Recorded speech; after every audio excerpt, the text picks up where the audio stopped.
جو لوگ غریب پرور ہوتے ان کے رشتے بڑے پیار بڑا محبتیں بڑی زمانہ ان سے بڑا وابستہ ہو جاتا ہے، اس لیے کہ وہ لوگوں کے قریب آ جاتا، وہ نیچے اتر کر لوگوں سے ملتے گن، وہ یہ نہیں دیکھتے میرا قد کتنا بڑا ہے، وہ یہ دیکھتے ہیں یار سامنے والے کا پیار مجھ سے کتنا، وہ نیچے اتر کر لوگوں سے کہتے نبی پاک علیہ الصلوۃ والسلام نے بڑا سادہ سا مجھے کھانا دیا، جب میں کھا چکا تو حضور فرمانے لگے سارا کچھ تو آپ نے دیکھ لیا، کیا پروگرام ہے، کب جانا ہے آپ نے، دیکھ لیا سارا کچھ، اگلا پروگرام بنائے۔ تو ادھی کہتے ہیں میں دور بیٹھا تھا، میں اٹھ کے قریب آ گیا، میں نے کہا محبوبہ اب کہاں جانا ہے، مجھے کلمہ پڑھائے، میں مسلمان ہونا چاہتا ہوں۔ یہ غریبی حضور کی پسند ہے، تھوڑے پہ گزارا کرنا سیکھ۔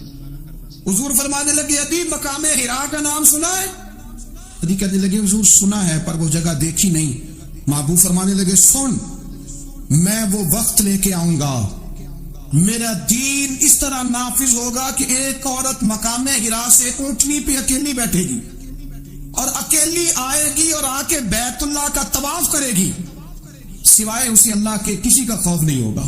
حضور فرمانے لگے کسرا کا نام سنا ہے؟ کہا حضور وہ تو بازار اس وقت بڑا تگڑا بادشاہ ہے۔ فرمایا اس کے علاقے بھی فتح ہوں گے، وہ خزانے مسلمانوں کے پاس آئیں گے۔ اور فرمایا تو تیسری بات نبی پاک نے بیان کی، فرمایا تو یہ دیکھ رہے کہ مسلمانوں میں غربت ہے؟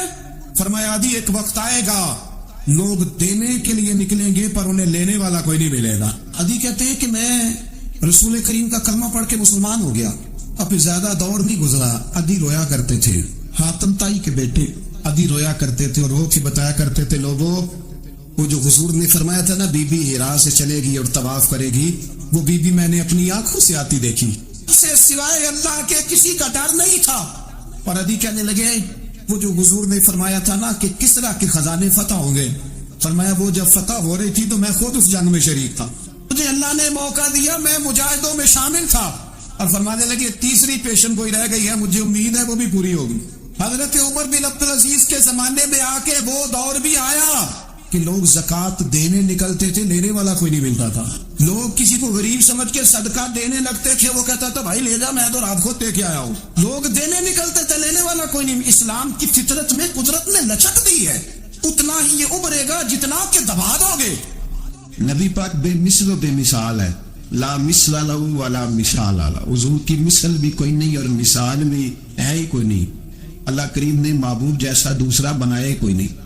سمجھنی ہے بات آپ نے، حضور میں شک کوئی نہیں پر ابو جہل نے شک کیا، نبی پاک میں شک کوئی نہیں پر ابو لہب نے شک کیا، حضور میں شک کوئی نہیں پر عتبہ عتیبہ شیبہ ان کا شک آخر تک نہیں گیا، حالانکہ حضور میں کوئی شک دور کرانے بھی آئے تو شک نہیں گیا، ایک دفعہ نہیں کئی دفعہ، ترجمے دفعہ، 20 دفعہ۔ ایک ابو جہل کو نہیں دماغ میں شک تھا، حالانکہ حضور میں کوئی شک نہیں۔ ایک دن آ کے کہنے لگا کہ بتائیے میری مٹھی میں کیا ہے، تو نبی پاک صلی اللہ تعالی علیہ وسلم نے فرمایا اگر میں نے بتا دیا، کہنے لگا اگر آپ نے بتا دیا تو میں کلمہ پڑھ لوں گا۔ حضور نے فرمایا میں نے بتا دینا ہے پر تم نے کوئی نہیں پڑھنا، میں بتا دینا ہے۔ کہ بتائیے، تو حضور نے فرمایا چل سودا کر لیتے ہیں، اگر جو تیری مٹھی میں ہے وہی بتا دے پھر تیرا کیا خیال ہے؟ تو نبی پاک صلی اللہ تعالی علیہ وسلم نے کہا کیا بنی ابو جہل کی مٹھی میں؟ اس کی مٹھی میں کنکر تھے، کنکروں نے کلمہ پڑھنا شروع کر دیے۔ جب کنکروں نے کلمہ پڑھا، پتھر تھے وہ، انہوں نے کلمہ پڑھا، ابو جہل نے وہ کنکر زمین پہ پھینکے، کہنے لگا اوفو تیرا جادو تو پتھروں پہاڑوں پہ بھی چلتا ہے۔ اب جملہ کہنے لگا ہوں سمجھ لینا، ابو جہل گوشت کا آدمی تھا، کنکر پتھر تھے، پتھر کلمہ پڑھ گئے، گوشت پوشت کا آدمی تھا پر کلمہ کیونکہ یہاں کیا تھا شک، اس نے آگے نہیں بڑھنے، گوشت پوشت کا شخص ہو کے پتھروں سے آگے نکل نبی پاک صلی اللہ علیہ وسلم کی خدمت میں آیا۔ بلکہ وہ جو یہودی والی روایت ہے اس کے پس منظر میں بھی بعض محدثین نے لکھا ہے، اس کو بھی اسی نے بھیجا، کہنے لگا جاؤ نبی پاک سے جا کے کہو اگر وہ درخت آپ کا کلمہ پڑھے تو میں بھی پڑھ لوں گا۔ درخت، اب درخت ہوتے تو جاندار ہے پر کلمے تو کوئی نہیں نہ پڑھتے، درخت سے بھی تو انسانوں سے کلمہ پڑھنے کی بات، اگر درخت پڑھے تو میں پڑھ لوں گا۔ نبی پاک صلی اللہ علیہ وسلم دور بیٹھے تھے، درخت دور تھا، اور امام سیوطی علیہ رحمہ نے لکھا ہے درخت بھی کیکر کا تھا۔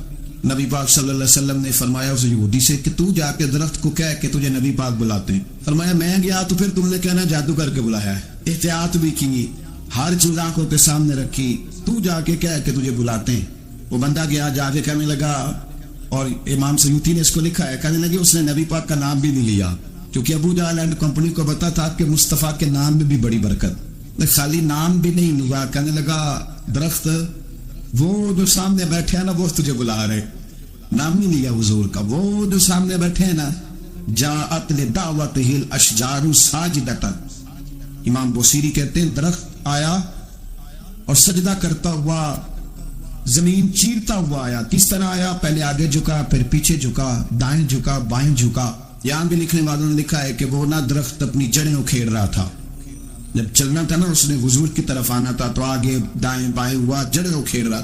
لیکن ہمارے استاد جب ہمیں یہ روایت پڑھایا کرتے تھے تو کہتے تھے جڑیں نہیں اکھیڑ رہا تھا. جب اس نے سنا مجھے نبی پاک نے بلایا تو اسے وجد ہو گیا تھا، وہ جھومنے لگ گیا تھا، جھوم رہا تھا. حضور نے مجھے بلا لیا، جاءت لدعوته الاشجار ساجدۃ. تو درخت آیا، اس نے آ کے نبی پاک کو سجدہ کیا. لکڑی کا بنا ہوا درخت ہے، سجدہ کیا. سجدہ کرنے کے بعد درخت اٹھا اور اٹھ کے اس نے نبی پاک کا کلمہ پڑھا. وہ جس کو ابو جہل نے بھیجا تھا نا یہودی، وہ درخت کی حالت دیکھ کے کلمہ پڑھ گیا. وہ کلمہ پڑھ گیا، لیکن یہی بے ایمان کہنے لگا ہوئے ان کا تو درختوں پہ بھی جادو چلتا ہے. لا ریب فی، شک قرآن پاک میں. لیکن اگر بندے کے دماغ میں ہو، اس کا علاج ہے کوئی، ادھر ہی شک بیٹھ جائے. کوئی شادی مثال دیتا ہوں کہ سامنے دیوار صاف ہو لیکن گرد اگر آئینے پہ پڑی ہو. دیوار صاف کرنی چاہیے کہ اینک کا شیشہ صاف کرنا چاہیے. ساری زندگی لوگ دیوار صاف کرتے گزار دے، ساری زندگی تراش خراش کرتے گزار، اپنی مرضی کی پینٹنگ کرتے گزار دیتے ہیں، پر اپنی آنکھ کی پتلی صاف نہیں کرتے. آنکھ کی پتلی صاف نہیں کرتے. کسی نے حضرت رومی سے کہا تھا حضور دنیا میں کوئی اچھا ملتا نہیں. فرمانے لگے تھوڑا رونا شروع کر تاکہ تیری پتلیاں وضو کر لیں. وضو کرنے وہ انہیں پتہ چل جائے کہ کتنے صاف ستھرے لوگ دنیا میں پائے جاتے.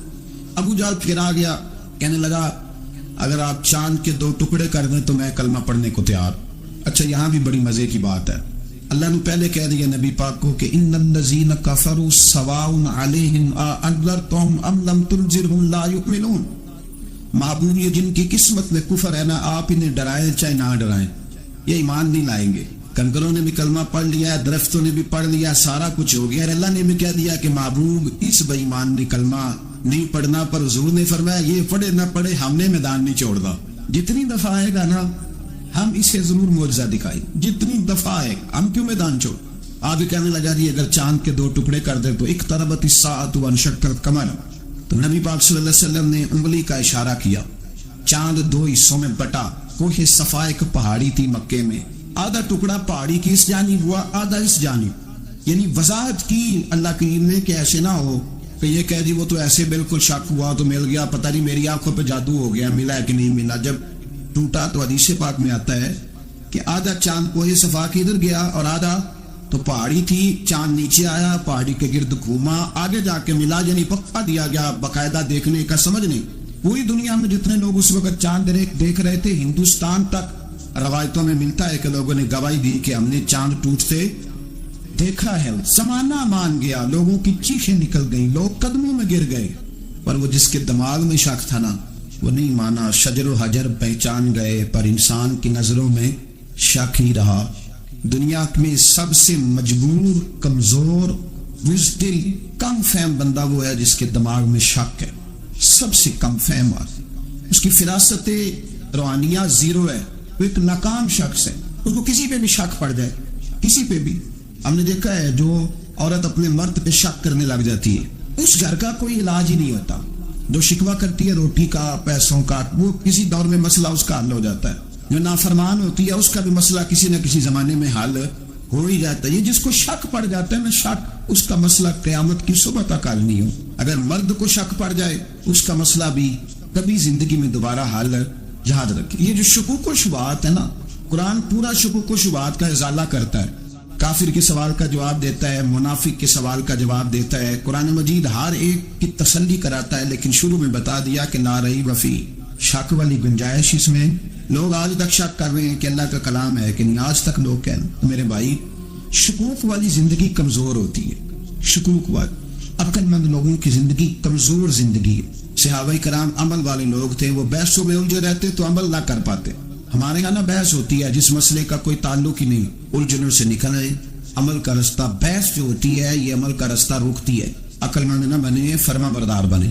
میرے بھائی شکوک و شبہات والی جو لائف ہے، لیکن نا انبیاء کرام علیہ السلام کے بارے میں شکوک و شبہات ہیں، اولیاء عظام کے بارے میں. اب ایک نیا شک پیدا ہو گیا ہے کہ فیض ملتا ہے کہ نہیں ملتا. ہم نے فلانے ولی کو دیکھا نہیں، ساری زندگی اس کا نام لیا، فیض ملے گا کہ نہیں. غوث پاک کو دیکھا نہیں، ساری زندگی قادری کہلایا، فیض ملے گا کہ نہیں؟ خواجہ اجمیر کو دیکھا نہیں، چشتی کہلائے، فیض ملا کہ نہیں؟ صابر پیا کو دیکھا نہیں، صابری کہلائے، فیض ملا کہ نہیں؟ او خدا کے بندے، فین وہ چیز ہے جو نظر نہیں آتی پر محسوس سب سے زیادہ ہوتی ہے۔ ملے تو حضرت اویس کرنی بھی نہیں تھے نبی پاک سے، وہ بھی نہیں ملے تھے، ملاقات ان کی بھی نہیں ہوئی تھی، کیا کہو گے؟ ملاقات نہیں ہوئی، لیکن فیوز و برکات کا یہ عالم ہے کہ میرے محبوب نے فرمایا وہ دعا کرے گا تو اللہ میری امت کی بخشش فرمائے گا۔ ہمارے رشتے ہیں ضرورت کے، لالچ کے، جب تک لالچ پورا ہوتا ہے رشتہ ہوتا ہے، حالانکہ رشتے ضرورت کے نہیں ہونے چاہیے، رشتے عقیدت کے ہونے چاہیے، رشتے محبت کے ہونے چاہیے۔ اور روحانی زندگی میں اگر کوئی رشتہ لالچ کا ہو تو وہ تو 2 قدم نہیں چلتا، ٹوٹ جاتا ہے۔ عقیدت اور محبت اور احترام کا جو رشتہ ہوتا ہے وہ مضبوط ہوتا ہے، وہ ہمیشہ چلتا ہے، اس کے اندر پختگی ہوتی ہے۔ وفا اس رشتے کے اندر آتی ہے جس رشتے کے اندر کوئی لالچ ہے۔ ہمارے زمانے کے اندر یہ شور ہو گیا ہے کہ کام پیارا ہے چام نہیں پیارا، اس شور نے رشتوں میں کمزوری ڈال دیا، دراڑیں پیدا کر دی۔ ہم لوگوں کو پیار ہو گیا ہے سامنے والا کتنا، اور جب تک ہمارے کام کا کوئی شخص رہتا ہے تب تک ہمارا تعلق بھی رہتا ہے، اور جب وہ ہمارے کام کا نہیں ہوتا تب تک ہمارا اس کے ساتھ تعلق ٹوٹ جاتا ہے۔ یاد رکھیے میرے بھائی، جب رشتے کی یہ بنیاد ہو نا پھر اس میں وفا نہیں ہوتی، پھر اس میں وفا، آپ کہتے ہیں سامنے والا وفا نہیں کر رہا، تو بھائی وفا کی بنیاد ہی نہیں تھی یہ رشتہ، یہ بنیاد نہیں تھا وفا کی، وفا کی بنیاد نہیں۔ اگر آپ تعلق رکھتے ہیں نا، یاد رکھیں اتنی دیر کے جتنی دیر کام چلتا ہے، جتنی دیر ہمارا کسی دوست کے ساتھ تعلق ہے، تو یہ رشتہ کمزور ہے، اس میں وفا نہیں ہوگی اور کسی نہ کسی جگہ پہ ٹوٹ جائے گا، کسی نہ کسی جگہ پہ آ کے ختم ہو جائے گا۔ رشتے لگانے کا لوگوں کو بہت شوق ہے، حالانکہ رشتہ لگانا اتنا مشکل نہیں جتنا نبھانا مشکل ہے۔ ہم ساری زندگی یہ ثابت کرنے کی کوشش کرتے رہتے ہیں کہ ہمارا جو فلاں آدمی سے تعلق ہے وہ بڑا مضبوط ہے، ہم یہ بتاتے رہتے ہیں